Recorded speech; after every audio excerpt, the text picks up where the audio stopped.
Halo teman-teman semuanya. Assalamualaikum warahmatullahi wabarakatuh. Gimana kabarnya hari ini? Semoga kalian semua sehat walafiat ya. Oke, balik lagi di monolog hari ini gitu ya. Yang hari ini pengen ngebahas mengenai rasa nervous. Rasa nervous ini apa ya? Hal yang sering gitu ya dijumpai gitu, terutama bagi orang-orang yang mungkin pertama kali gitu, pertama kali akan presentasi, pertama kali akan melakukan atau berbicara di depan umum, pertama kali akan ketemu orang baru dan lain sebagainya gitu.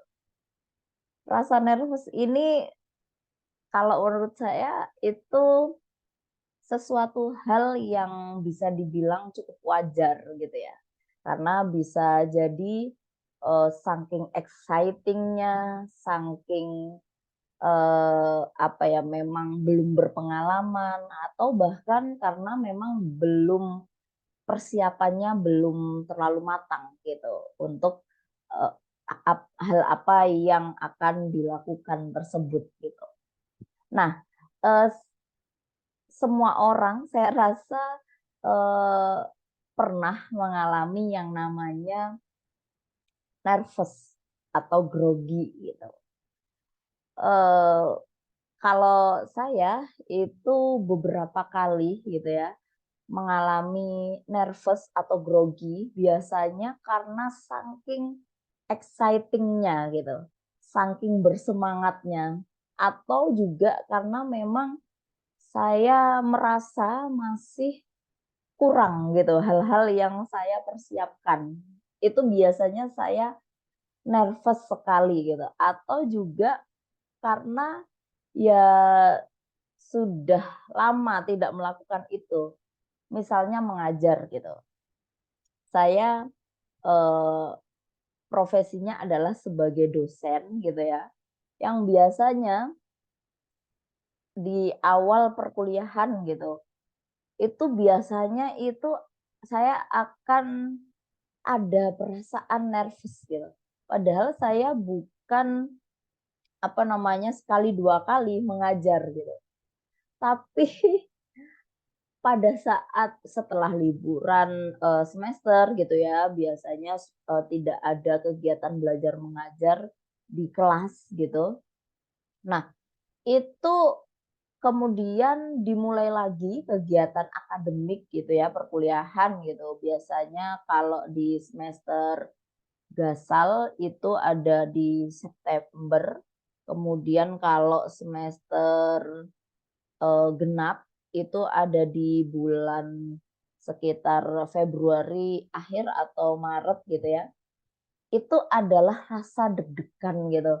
Wah, nanti ketemu mahasiswa dengan materi yang baru atau bahkan dengan mahasiswa baru gitu ya. Itu excitednya itu sangat berasa sekali gitu. Kemudian juga wah nanti gimana gitu. Nah, biasanya untuk mengatasi grogi atau untuk mengatasi rasa nervous itu eh, perlu beberapa cara atau perlu beberapa teknik gitu. Nah, teknik-teknik yang saya pakai gitu untuk mengatasi rasa nervous itu ada beberapa hal. Yang pertama, biasanya saya memakai atau apa namanya membawa ballpoint seperti ini, gitu. Nah, saya akan membawa ballpoint. Biasanya ballpoint yang saya bawa adalah ballpoint yang apa ini ini ada cetekannya gitu ya di atasnya. Jadi kalau saya eh, lebih nervous lagi atau tingkat nervous saya meningkat gitu ya, biasanya ballpointnya ini akan saya pencet-pencet gitu. akan saya pencet gitu. Semakin tinggi rasa nervousnya gitu ya, maka semakin berisiklah saya gitu karena pencet terus kayak gitu. Tapi ternyata dari situ gitu, itu efektif kalau ini di saya ya. Dari situ efektif untuk menurunkan tingkat, kenervousan atau kegrogian itu.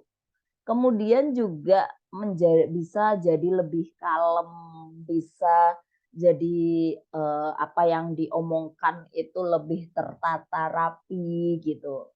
Karena kalau sedang nervous atau sedang grogi, itu rasanya otak itu berjalan lebih cepat dibandingkan apa yang akan kita omongkan. Berasa nggak? Mungkin ada beberapa yang relate ya akan hal ini.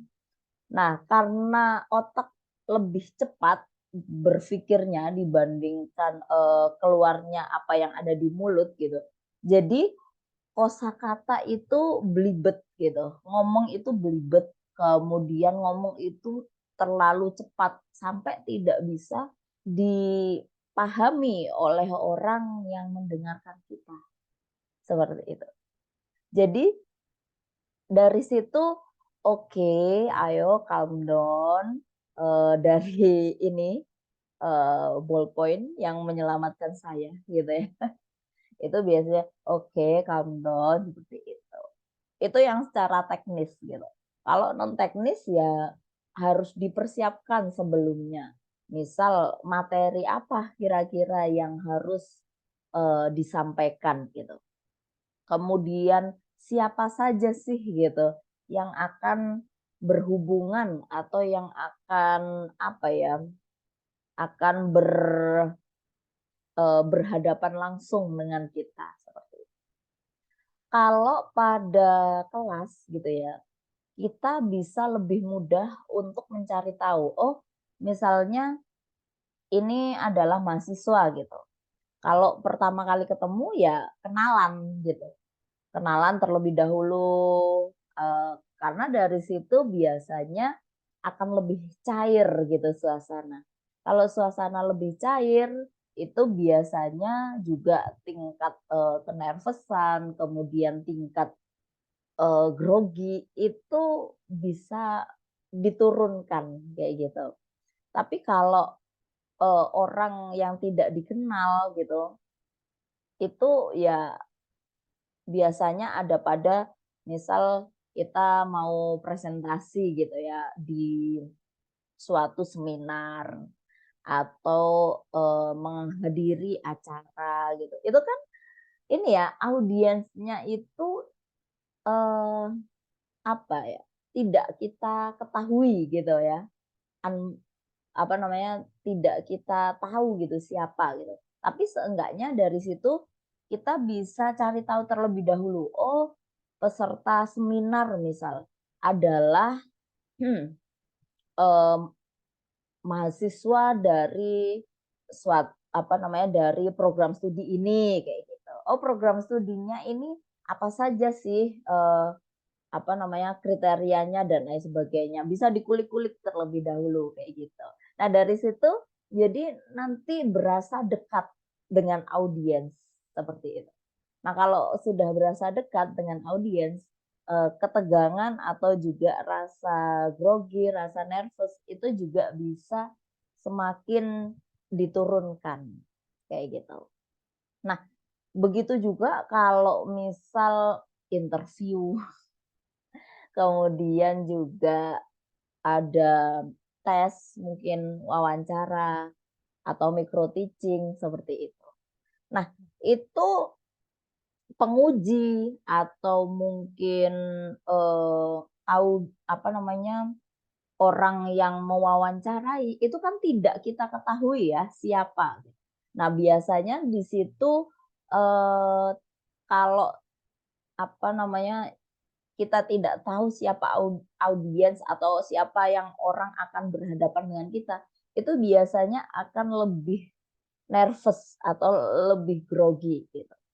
Nah, Dari situ yang perlu kita siapkan adalah hal-hal yang bisa kita persiapkan atau bisa kita kendalikan. Contohnya adalah materi apa yang kita persiapkan atau banyak ya, sudah banyak kisi-kisi kalau misal interview gitu.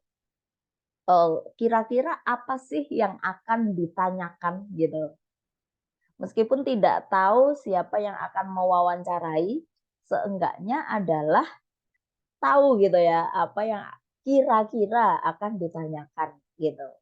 Jadi dari situ lebih familiar gitu, lebih berasa dekat karena tahu kira-kira apa saja proses yang akan dilalui atau pertanyaan-pertanyaan apa yang akan ditanyakan seperti itu. Nah, mungkin memang tidak 100% ya pertanyaan yang ada di apa namanya kisi-kisi interview gitu ya kalau di YouTube itu tidak semuanya akan plek ketiplek gitu, tidak semuanya akan sama persis gitu. Tapi dari situ setidaknya tahu gitu apa saja sih perkiraannya gitu. Kayaknya tidak akan jauh-jauh dari situ gitu. Atau mungkin oh ini dari interview dari tempat A gitu. Nah, bisa tuh dicari apakah mungkin punya kenalan gitu ya di perusahaan A tersebut gitu. Nah, dari situ bisa ditanyakan dulu pada saat interview apa yang ditanyakan seperti itu. Intinya adalah cari informasi sebanyak mungkin yang bisa kita gali agar lebih mendekatkan kita kepada apa namanya sesuatu yang akan kita hadapi tersebut gitu. Karena memang ketidakpastian itu bagi banyak orang itu apa ya apa ya agak bikin deg-degan gitu ya, agak mengkhawatirkan seperti itu, agak bikin wah gimana nih gitu. Jadi cari informasi sebanyak mungkin, cari apa ya, tanya kepada orang yang tahu informasi tersebut, kemudian persiapkan diri gitu ya, latihan, mungkin bisa latihan interview, bisa kemudian atau latihan presentasi dan lain sebagainya. Bisa juga meminta gitu ya, meminta saran dari seseorang yang sudah lebih senior gitu ya, apa namanya, yang sudah pernah interview misal atau pernah wawancara, apa namanya, pernah presentasi di seminar dan lain sebagainya. Gimana sih apa ceritanya gitu ya? Gimana sih pada saat membawakan materi dan lain sebagainya kayak gitu. Nah, dari situ jadi bisa dibayangkan gitu ya oleh otak kita gitu. Oh, nanti itu ada seperti ini. Misal ada moderator, kemudian moderator akan menyampaikan dan seterusnya kayak gitu. Nah, itu yang apa ya? Eh, sedikit banyak juga mempengaruhi AMI gitu ya dalam mempersiapkan atau dalam apa ya sebelum melakukan atau sebelum bicara atau wawancara yang membutuhkan atau yang membuat kita grogi gitu. Cara meminimalisir grogi atau nervous tersebut seperti itu. Karena beberapa orang pernah ngomong gitu ya secara langsung ke Ami gini. Wah ini Kak Ami ini apa selalu pede gitu di depan umum gitu. Kemudian selalu apa ya selalu well prepare gitu. Ya alhamdulillah kalau, eee, apa ya, pemikiran orang tentang AMI seperti itu gitu. Karena ya, apa ya, kayak kalau kelihatannya nggak pernah nervous, nggak pernah grogi, ya alhamdulillah gitu. Kalau, citra itu yang melekat berarti AMI udah berhasil gitu. Maksudnya berhasil adalah ya AMI meskipun sudah, apa ya, beberapa kali bicara di depan kelas misalnya, tapi tetep loh gitu, tapi tetep, di beberapa kesempatan itu tetep ada ya namanya nervous, yang namanya grogi itu tetap ada gitu. Jadi itu kalau menurut AMI itu sesuatu hal yang wajar gitu.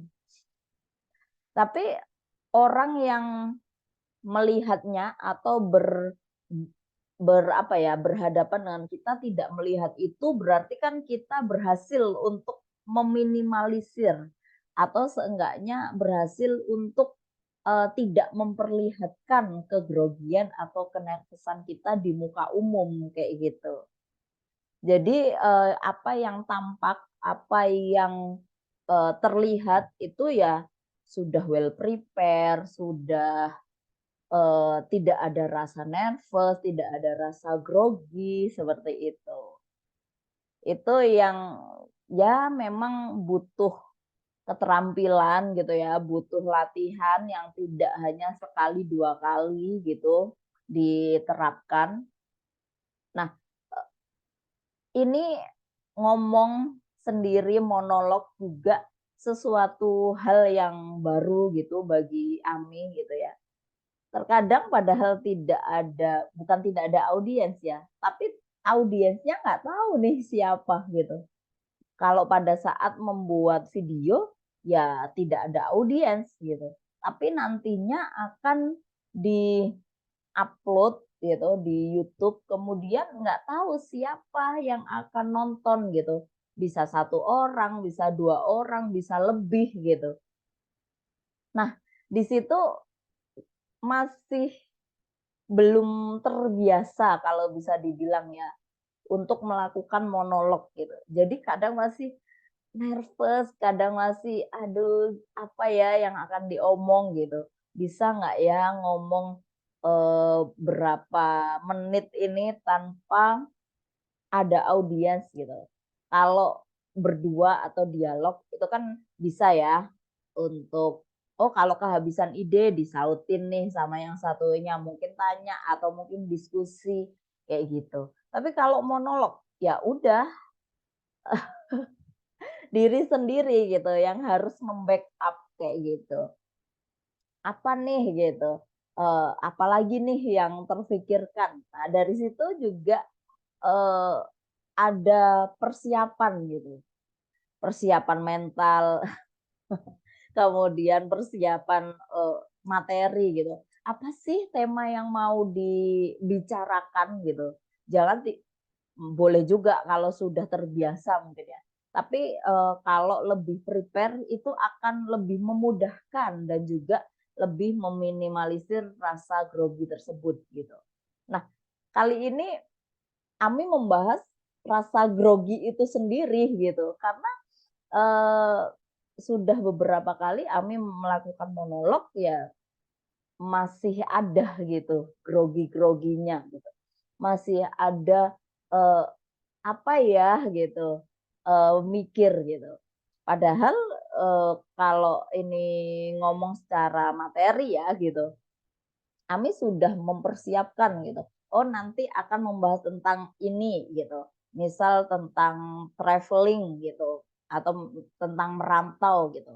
Apa saja sih dari merantau itu poin-poinnya yang, menarik untuk dibahas atau menarik untuk dikulik seperti itu. Dan itu, eee, it works gitu. Itu ngefek gitu di AMI gitu.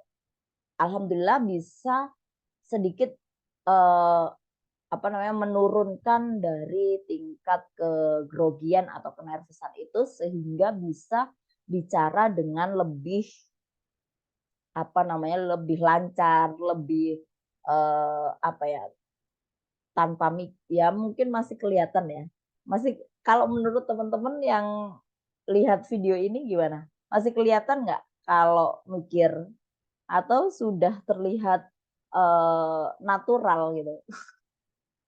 Semoga sudah ini ya, sudah lebih baik lah, setidaknya sudah lebih baik, eee, karena sebelum-sebelumnya nih gitu, butuh berkali-kali take gitu, untuk membuat satu video saja dengan durasi 10 menit gitu.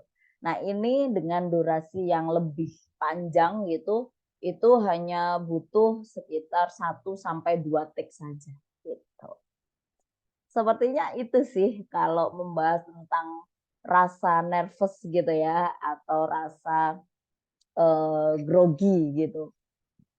Nah, adik saya gitu ya, pas kemarin, eee, pulang ke rumah gitu ya, itu sempet mewawancara gitu ke saya gitu. Nah, kemudian adik saya ini, wawancaranya itu dalam rangka memang tugas kuliah gitu ya, tugas kuliah diminta untuk wawancara, kepada dosen gitu ya. Nah udah adik saya, "Siapa nih?" "Ya udah kakak saya aja nih," kayak gitu.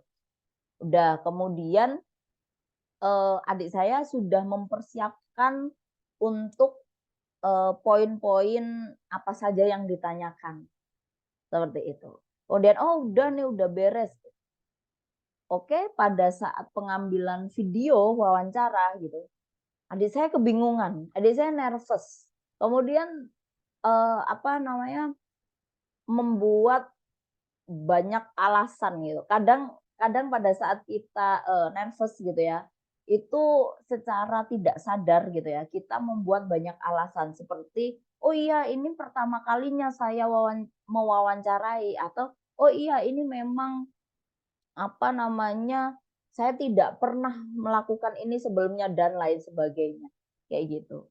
Nah, ternyata, dari situ saya baru tahu, adik saya ini memang sudah mempersiapkan materi atau pertanyaan yang akan diajukan, tetapi belum mempersiapkan apa saja yang akan diomongkan sebelumnya, kayak prolognya gitu ya, apa saja gitu, itu belum dipersiapkan gitu. Jadi saya, "Oh belum dipersiapkan," gitu.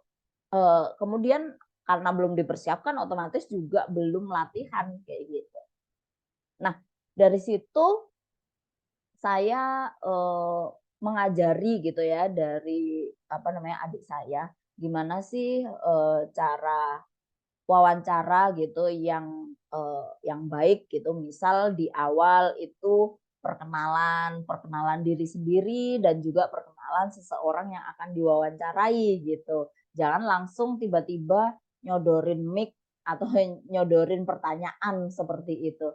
Itu apa ya, itu bisa tapi itu, kurang bagus gitu kalau menurut saya, seperti itu. Nah, jadi dari situ sudah, eee, saya tunjukkan gitu ya, "Oh nanti gini gini gini gini," gitu, "prolognya yang bagus ini," seperti itu. Kemudian ngomong atau, wawancara atau diajukan pertanyaan, setelah diajukan pertanyaan, kemudian ditutup gitu. Oke, nah dari situ, adik saya minta untuk, "Oh iya, silahkan setelah itu